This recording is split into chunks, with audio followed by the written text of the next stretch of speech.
Graça e paz, nosso Deus esteja com todos os presentes. Amém? Escolhi hoje para a gente conversar aqui sobre diálogo. Imagine só os nossos relacionamentos diários. Todos eles são baseados em diálogo, não é mesmo?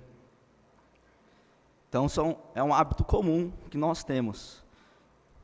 Imagine só também quando há uma falha ou ausência no diálogo, na conversa.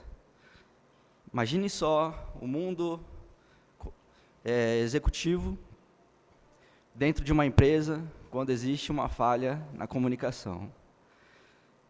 Qual que é o estrago que tem para aquela empresa, para aquela corporação? Imagine também relacionamento marido-mulher, baseado sempre no diálogo. Se você não tem um diálogo constante, com certeza você vai ter problema. Pais e filhos, diálogo, e um diálogo que deve ser constante também. Entre irmãos, também diálogo, muitas vezes de confusão, né? Imagine só você se você tem irmãos, por quantas vezes você já acabou tendo uma confusão com o seu irmão, né? E quando esse diálogo não é bem feito, ou quando você não tem em mente colocar isso como uma prioridade, você vai ter problema em qualquer ponto da sua vida.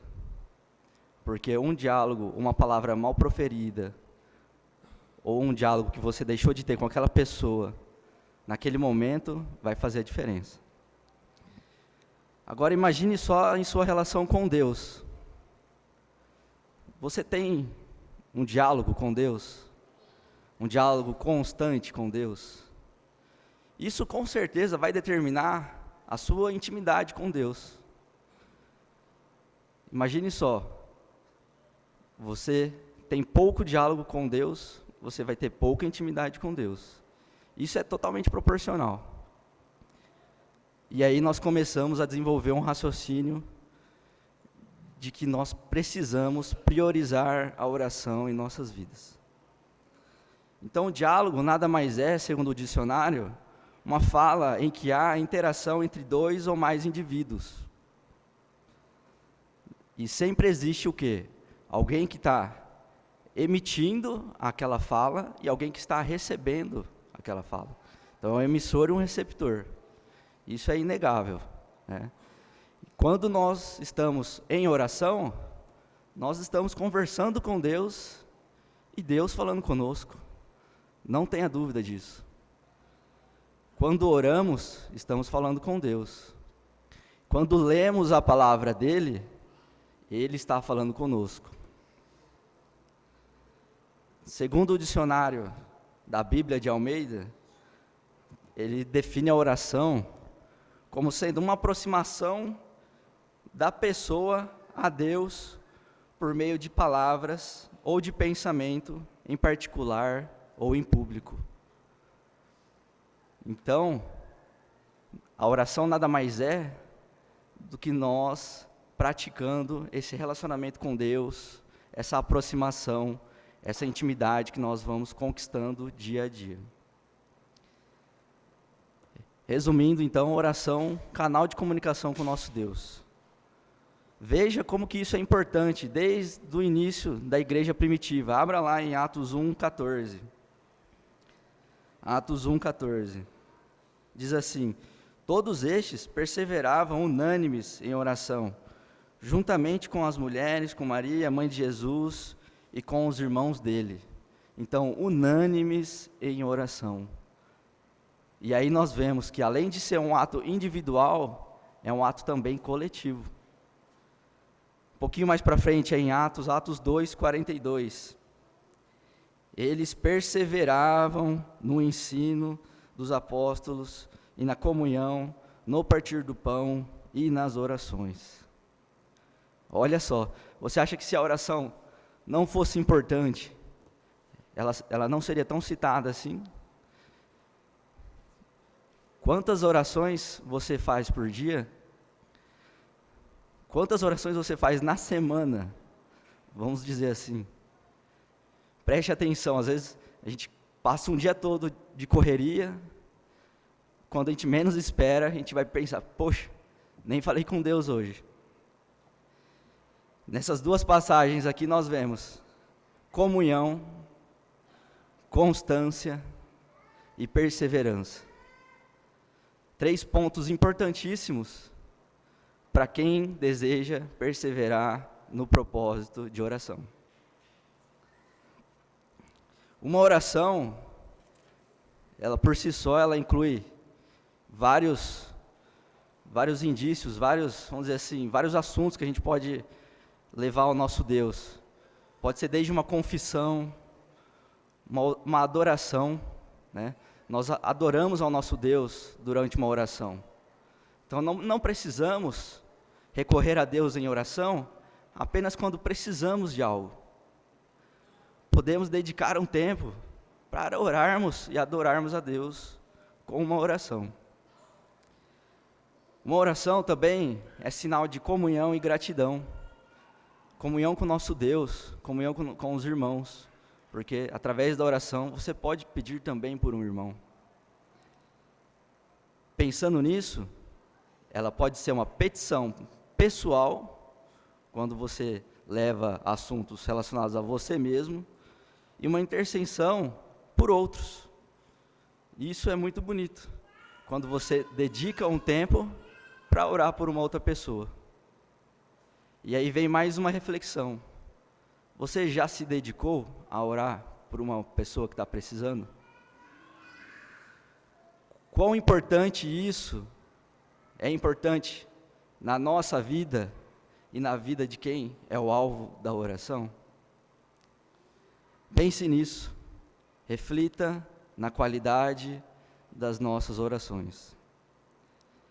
E para essa oração ser atendida, nós precisamos de algumas coisas, né? Às vezes, falamos assim, estou orando a Deus, a resposta não vem, não vejo o resultado. O que uma oração requer para ser atendida? Se é que existe um critério. Com toda certeza existe. Primeiramente, precisamos nos achegar a Deus, primeiramente pedindo perdão. Então, é um momento de purificação. Precisamos buscar isso nas nossas orações. Um momento de purificação. É também um momento de fé. Não adianta você orar, e às vezes tão rapidamente e sem se concentrar, e aí você deixa que aquilo seja algo mecânico. E a oração é algo muito mais profundo. Você precisa colocar a sua fé em exercício. E isso envolve a sua prostração perante o Senhor, a sua fé em exercício. Para ser atendida uma oração, precisa que nós estejamos em uma relação com o nosso Deus. Isso é fundamental. Então busque a Deus. A oração é uma forma de buscar a Deus? Sim, é uma forma de buscar a Deus. Mas não deixe isso restrito à oração. Então, para que a sua oração chegue ao trono do Senhor, cultive um relacionamento com Deus em outras áreas da vida, seja no seu falar, no seu agir, em tudo que você pensa. E é inegável que o item fundamental que nós temos para que a sua oração seja atendida pelo nosso Deus, que ela seja ouvida, é a submissão ao nosso Deus. Submissão à vontade soberana do nosso Deus. E aí nós entramos na passagem que foi lida. Abra lá na passagem que foi lida, em Lucas 22, 39 e 46. É importantíssimo nós entendermos isso, que a vontade de Deus ela é soberana sobre a nossa. E quando nós entramos em oração, nós estamos ali externando o que precisamos, externando as nossas dificuldades, mas a vontade dele é soberana sobre todas as coisas. Lucas 22, do 39 ao 46.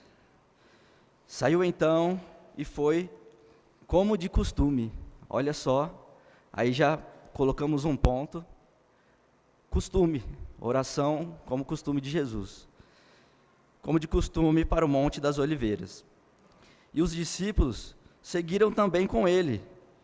Quando chegou ao local, disse-lhes: orai, para que não entreis em tentação.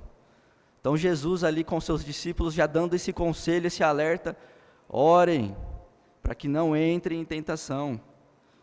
Depois afastou-se deles, à distância de um tiro de pedra, aproximadamente, e pondo-se de joelhos, começou a orar, dizendo: Pai, se quiseres, afasta de mim esse cálice. Contudo, não se faça a minha vontade, mas a tua. Olha aí a submissão do nosso Senhor Jesus. O Deus vivo, encarnado, e mesmo assim, com uma questão fundamental de submissão ao nosso Deus. Então, vindo do céu, apareceu-lhe um anjo que o confortava. Cheio de angústia, pôs-se a orar mais intensamente, e o suor tornou-se-lhe como grossas gotas de sangue que caíam na terra. E imagine só, a gente orar a esse ponto. Imagina o tamanho da angústia de Jesus naquele momento. Depois de orar, levantou-se e foi ter com os discípulos. Encontrando-os a dormir devido à tristeza, disse-lhes: por que dormis? Levantai-vos e orai, para que não entreis em tentação. Jesus, mais uma vez, reforçando com seus discípulos. Jesus, sem dúvida, decepcionado, porque eles deviam estar orando, nesse momento de tão angústia que Jesus estava passando, preparação da sua prisão, antecedendo o seu sacrifício. Mas Jesus, na sua sabedoria, ele já sabia que aquilo ia acontecer. E ele não deixou de reforçar os seus discípulos: orai-vos para não cair em tentação.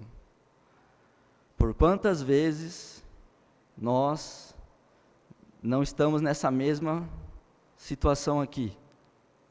Jesus, a todo momento, pedindo nossa dedicação, pedindo a nossa oração, nossa devoção, essa construção com essa intimidade com Deus. O que mais que nós precisamos para entender que a oração é fundamental na vida do cristão? Se num momento como esse, Jesus deu tanta ênfase na oração, se a igreja primitiva perseverava em oração, se Jesus, diante de um assunto, de uma decisão tão importante, estava em oração. Se a gente for ver em Lucas 6, Jesus orou para fazer a escolha dos discípulos. Olha só como é importante a oração. E nós, no nosso dia a dia, será que achamos que somos autossuficientes? De passarmos um dia todo sem uma oração sequer? Você já se pegou numa situação dessa? Pense nisso.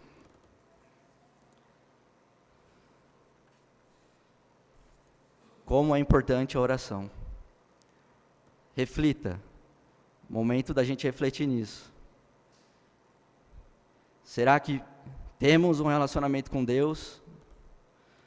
Qual que é o grau de importância de Deus na nossa vida?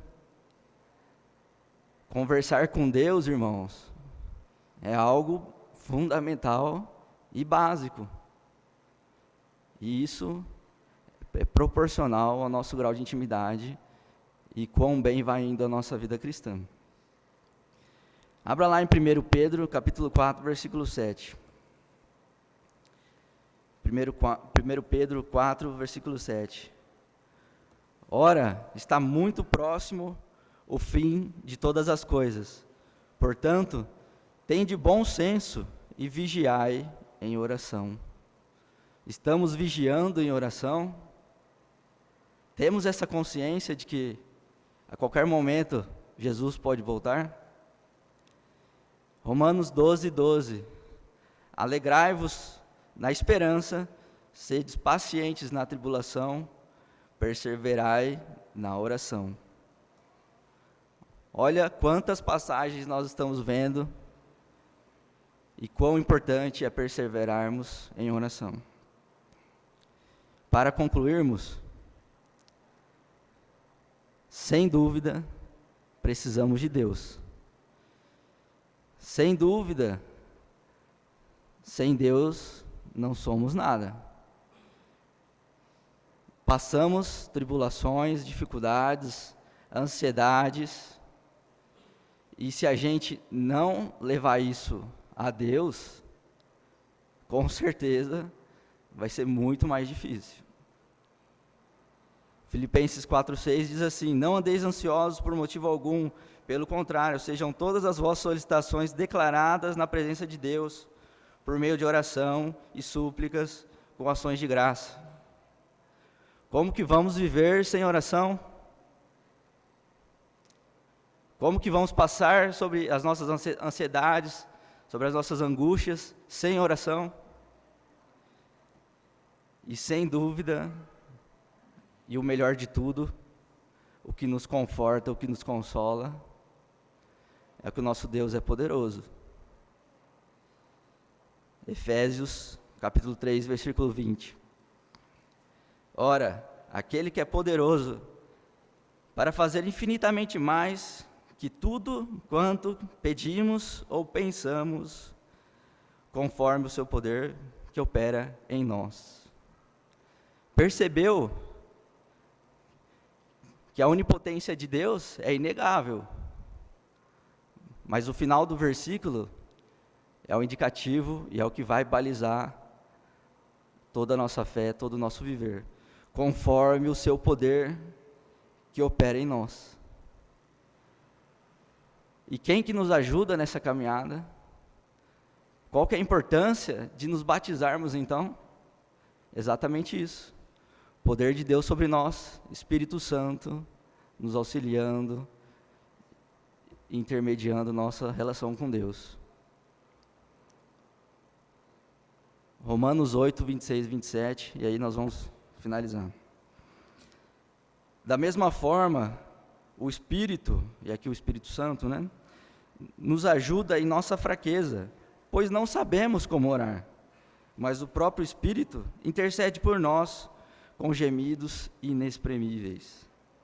E aquele que sonda os corações conhece a intenção do Espírito, porque o Espírito intercede pelos santos de acordo com a vontade de Deus.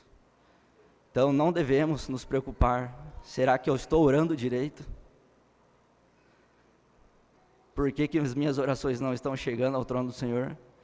Irmão, se você tem o Espírito Santo de Deus, eu tenho certeza que você tem, se você tem uma relação com Deus, e está buscando evoluir, buscando essa intimidade com Deus, o Espírito Santo vai interceder por cada um de nós. E isso é uma graça do nosso Deus, uma misericórdia. Que possamos nos esforçar para construir esse relacionamento com Deus, baseado na oração, fundamental na vida do cristão. Que possamos valorizar isso e perseverar nesse propósito.